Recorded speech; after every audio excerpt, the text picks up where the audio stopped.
Hello அஸ்ஸலாமு அலைக்கும். இன்னைக்கு இஃப்தாருக்கு முட்டை கிரேவியும் சப்பாத்தியும் தான் ரெடி பண்ணியிருந்தேன். அது கூடவே ஒரு ஜூஸ் ரெசிபியுமே காட்டியிருக்கேன்.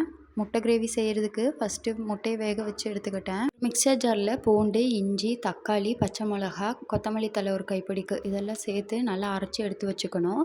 அதுக்கப்புறம் கடாயில் கொஞ்சமாக எண்ணெய் சேர்த்துட்டு மிளகாத்தூள், மல்லித்தூள், மஞ்சத்தூள், கொஞ்சமாக உப்பு சேர்த்து வேக வச்சுருந்த முட்டையும் சேர்த்துட்டு நல்லா வறுத்து எடுத்துக்கணும். அதுக்கப்புறமா அதே கடாயிலே இன்னும் கொஞ்சம் எண்ணெய் சேர்த்துட்டு கட் பண்ணி வச்சுருக்க வெங்காயம் சேர்த்து நல்லா வதங்கி வந்ததுக்கப்புறமா அரைச்சி வச்சுருக்க பேஸ்ட்டையும் சேர்த்து பச்சை மணம் போகிற வரைக்கும் வதக்கிட்டு கூடவே மசாலாஸ்லாம் ஆட் பண்ணிடணும். கரம் மசாலா, மல்லித்தூள், மஞ்சத்தூள் இது நல்லா சேர்த்து நல்லா மிக்ஸ் பண்ணிவிட்டு நல்லா பச்சை வாசனை போனதுக்கப்புறமா ஒரு கொதி வந்ததுக்கப்புறம் நம்ம வறுத்து வச்சுருக்கோம் இல்லையா அந்த முட்டையை சேர்த்துட்டு இன்னொரு டைம் ஒரு கொதி விட்டுட்டு ஆஃப் பண்ணிட்டோம் அப்படின்னா முட்டை கிரேவி ரெடி.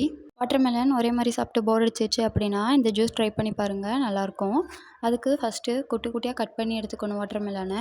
அதுக்கப்புறம் ஒரு கப்புக்கு பால் சேர்த்துட்டு அது கூடவே கொஞ்சம் தண்ணி சேர்த்து சர்க்கரை மிக்ஸ் பண்ணிவிட்டு இந்த கட் பண்ணி வச்சுருக்கிற வாட்டர்மெலன் போட்டுட்டோம் அப்படின்னா ஜூஸ் ரெடி. பட் இருந்தாலும் அது கூட கொஞ்சம் ரோஸ் மில்க் எசன்ஸ் இருந்துச்சு அப்படின்னா டேஸ்ட் இன்னுமே சூப்பராக இருக்கும். நெக்ஸ்ட் வீடியோவில் பார்க்கலாம். பாய்.